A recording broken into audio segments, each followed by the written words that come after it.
महाराष्ट्र में साल 2019 में शिवसेना ने बीजेपी संग दोस्ती तोड़ कांग्रेस और एनसीपी के साथ मिलकर सरकार बना ली थी। प्रदेश में सरकार का गठन तो हो गया, मगर महाराष्ट्र में बीजेपी लगातार संभावनाएं तलाशने में जुटी है।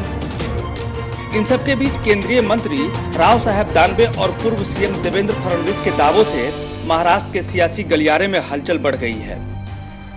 दरअसल केंद्रीय मंत्री राव साहब दानवे पाटिल ने अपने एक बयान में प्रदेश में बीजेपी की सरकार जल्द बनने का दावा किया है। दानवे के इस बयान पर पूर्व मुख्यमंत्री देवेंद्र फडणवीस की प्रतिक्रिया भी सामने आई है। फडणवीस ने कहा है कि इस बार शपथ ग्रहण समारोह सही समय पर होगा, सुबह के वक्त नहीं होगा। बीजेपी की सरकार बनने के दावे को लेकर मीडिया के सवाल पर फडणवीस ने कहा, जब राज्य में महाराष्ट्र विकास अघाड़ी की सरकार गिर जाएगी, उसके बाद सही समय पर शपथ ग्रहण समारोह होगा। इससे पहले महाराष्ट्र में विधान परिषद के चुनाव प्रचार के दौरान राव साहब दानवे ने कार्यकर्ताओं से कहा कि ये मत समझो कि राज्य में बीजेपी की सरकार नहीं बनेगी।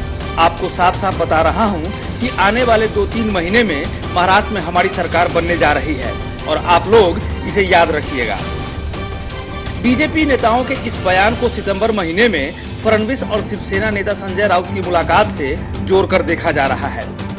हालांकि उस मुलाकात की वजह शिवसेना के मुखपत्र सामना के लिए देवेंद्र फडणवीस का इंटरव्यू बताया गया था, लेकिन सियासी गलियारे में उस मुलाकात के अलग अलग मायने निकाले जाने लगे।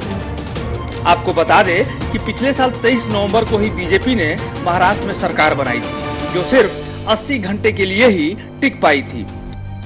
फडणवीस और अजित पवार ने सुबह सुबह राजभवन में शपथ ले ली थी, लेकिन जब बहुमत साबित करने की बारी आई तो उससे पहले ही अजित पवार अपनी पार्टी के पास वापस चले गए थे। उसके बाद से ही बीजेपी शिवसेना नेताओं के बीच जमकर बयानबाजी भी हुई। ऐसे में बीजेपी नेताओं के दावों में कितना दम है, ये तो आने वाले दिनों में ही पता चलेगा। न्यू इंडिया पोस्ट की रिपोर्ट।